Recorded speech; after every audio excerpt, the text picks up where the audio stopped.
Hey guys, today's topic is how to diagnose pneumonia with the help of the chest X-ray.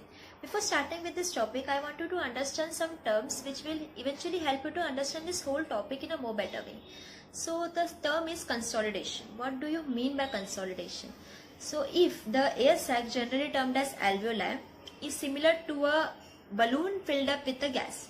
If this balloon layer gets inflamed, that is getting swelled up, and the gases inside it is getting replaced with some fluid or purulent discharges, then it is termed as consolidation. Consolidation can happen due to various things, but the four basic things which can lead to consolidation is the presence of the blood in the alveoli, presence of the water, presence of the cell, and the presence of the pus. If there is a presence of the cell, then it could be a case of carcinoma. If there is a presence of water, it could be pulmonary edema. If it is a presence of blood, then it could be due to hemorrhage in the alveolar cells, and if it is due to pus, it could be a case of pneumonia. So what does pneumonia basically means? It means that the inflammation of the alveoli, which causes the gases inside it to get replaced with some purulent discharges or some fluids, it is termed as pneumonia.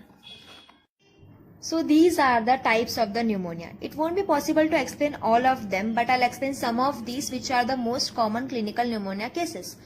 So starting off with the lobar pneumonia, the key findings for this lobar pneumonia are opacity, presence of air bronchogram, Sillett sign, and no volume loss. What is lobar pneumonia?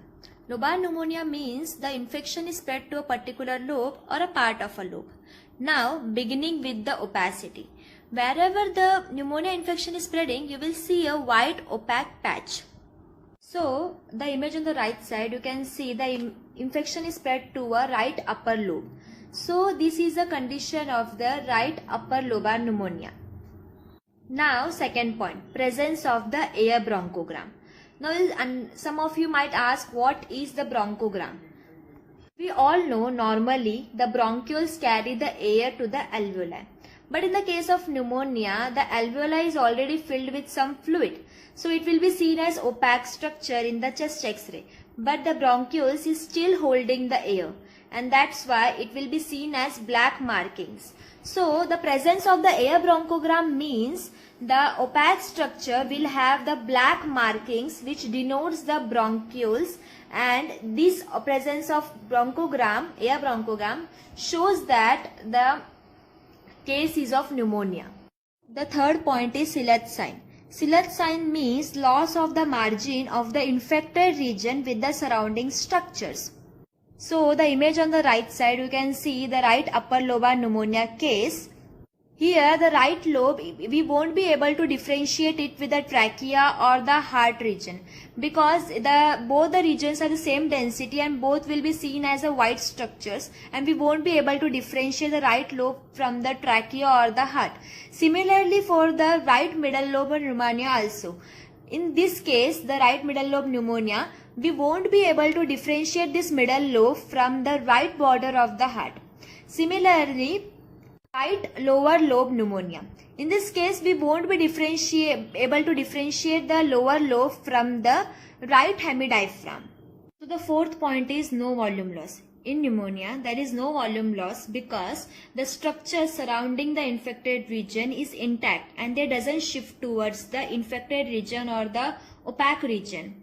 This point has to be mentioned because in lobar collapse, there is a shift of the adjacent structures towards the collapsed lobe, and there is a loss of volume. So the next step of the pneumonia is called as bronchopneumonia, also known as the lobular pneumonia.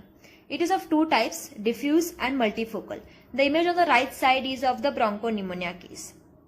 See, the opacity is not confined to a particular lobe or a part of the lobe. It is spread throughout the lungs. And there is an absence of the air bronchogram, which is an important point to be noted. Because in lobar pneumonia, there is a presence of the air bronchogram. So the next type of pneumonia is known as the interstitial pneumonia. It is of three types, reticular, nodular and reticonodular. Reticular means too many lines, nodular means too many dots, and reticonodular means too many lines as well as too many dots. So basically, to identify the interstitial pneumonia, you have to see reticular structures arising from the bronchioles. Now the next type is round pneumonia. For that, you have to see the round or the oval patches in different areas of the lungs. And that's how I'm ending the today's diagnosis of chest X-ray. I hope you all like it. Thank you.